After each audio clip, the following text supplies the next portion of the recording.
Salam salam les gars, vous regardez NGT Sport, alors n'hésitez surtout pas à vous abonner, à liker et à activer la cloche de notification pour ne pas manquer les prochaines vidéos. Donc très rapidement, on va faire le débrief du match du Maroc contre la Croatie, celui de la France contre l'Australie et le match de l'Allemagne contre le Japon. Les Marocains qui ont livré aujourd'hui une très solide performance contre la Croatie, donc ils s'en sortent avec un match nul et je trouve que c'est un très bon résultat pour le Maroc. Un match vraiment, dès le début les Marocains ont montré de l'envie dans ce match-là, il y avait de l'intensité.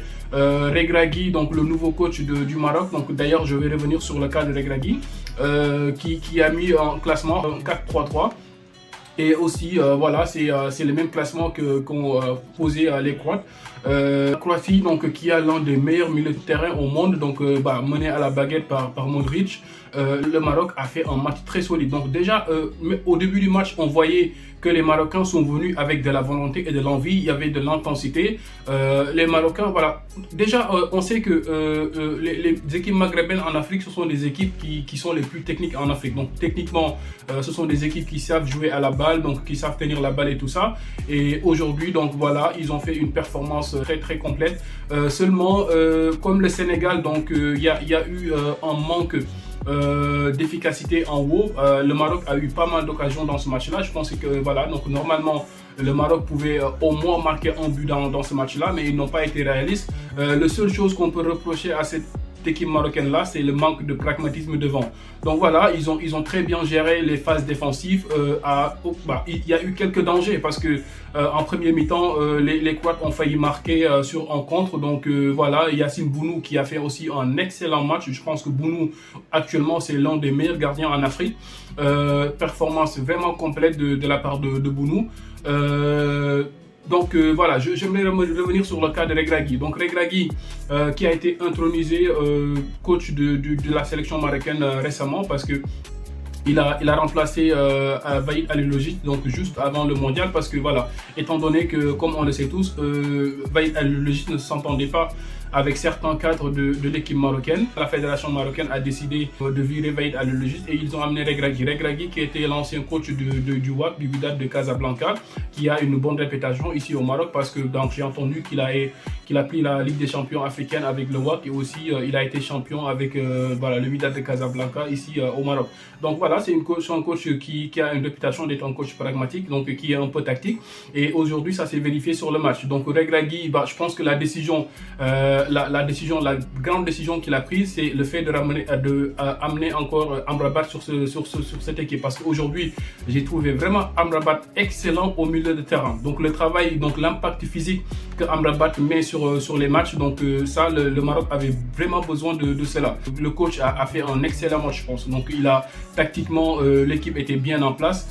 Sur les phases offensives, ça manquait un peu de création sur la phase offensive. Hakim Ziyech, je pense qui a pêché parce qu'il n'a pas de temps de jeu avec Chelsea. Ça s'est prouvé parce que même si il a été pas mal, mais bon, ça manquait un peu de constance sur ses efforts, sur les dédoublements, sur les courses à haute intensité et aussi il n'a pas fait trop la différence, je pense, parce que sur le côté, donc Hakim Ziyech pouvait beaucoup amener. Donc Hakimi a été excellent dans ce match-là.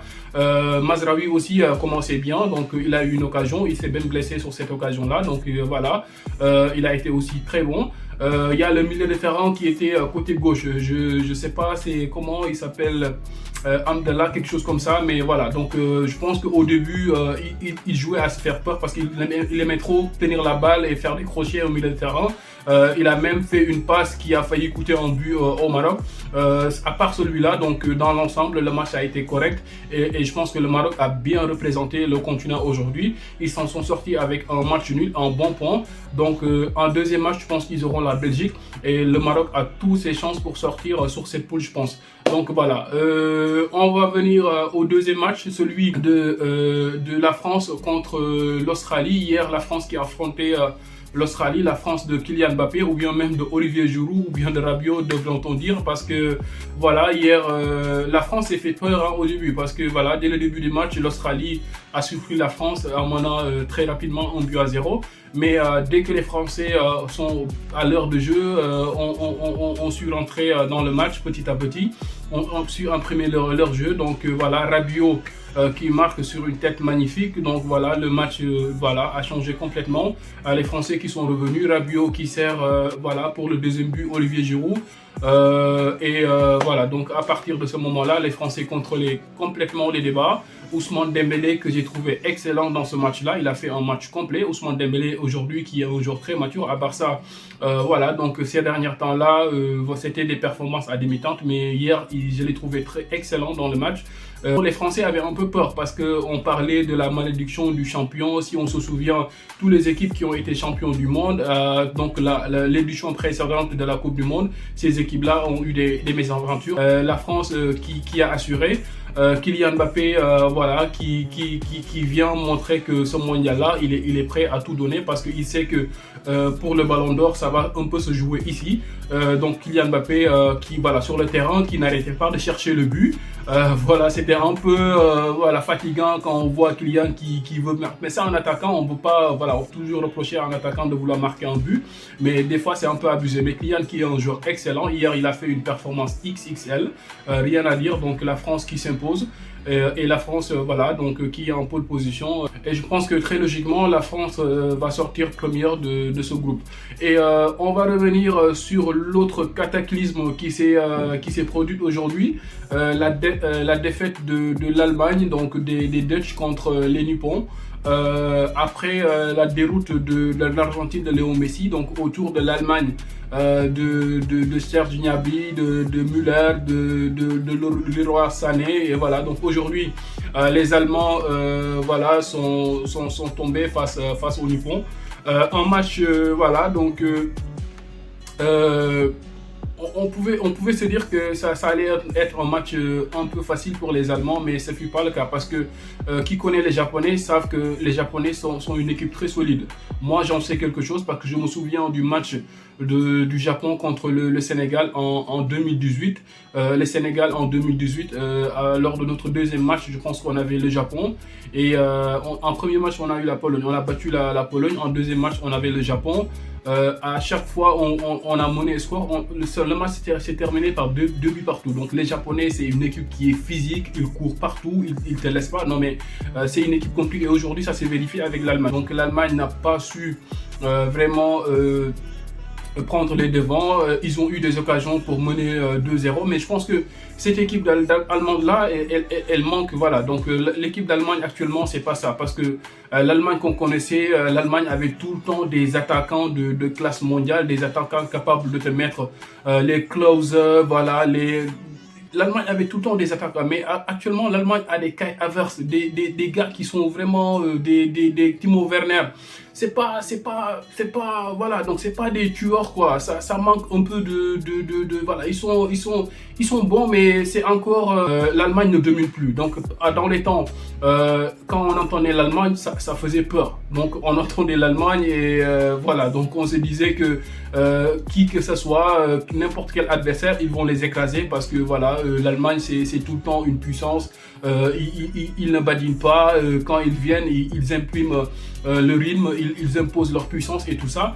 Mais actuellement, l'équipe allemande, c'est pas ça. Donc ils sont en train de régresser depuis quelques années maintenant. À chaque compétition européenne, donc je pense que l'Euro, je ne sais même pas s'ils étaient sortis du premier tour. Je pense que ce fut le cas, mais ils ont été éliminés très rapidement. Actuellement, pour ce mondial-là, ils commencent par une défaite. Et ce qui n'est pas de bon augure pour les Allemands parce que dans cette poule, je sais pas qui ils ont en deuxième match, mais ça va pas être facile. Ça va pas être facile parce que je pense que dans cette poule, ils ont l'Espagne et je sais plus c'est qui le troisième adversaire. Mais il y a l'Allemagne, le Japon, l'Espagne et Costa Rica, je pense. Et si en deuxième match, s'il y a l'Espagne, je pense que ça risque d'être compliqué. S'ils font match nul ou bien ils perdent ce match-là, l'Allemagne risque d'être éliminée parce que si le Japon bat le Costa Rica, ça va être très très compliqué pour les Allemands de se qualifier pour le deuxième tour. En tout cas, voilà, Coupe du Monde à rebondissement, voilà, des événements inattendus qui se passent. Pour notre plus grand plaisir. Donc voilà, j'espère que vous appréciez regarder cette compétition là. En tout cas, c'est mon cas. Si vous aimez cette vidéo, n'hésitez surtout pas à vous abonner, à liker et à activer la cloche de notification pour ne pas manquer les prochaines vidéos. It's your boy Ras. Much love to you guys. I'm out of here.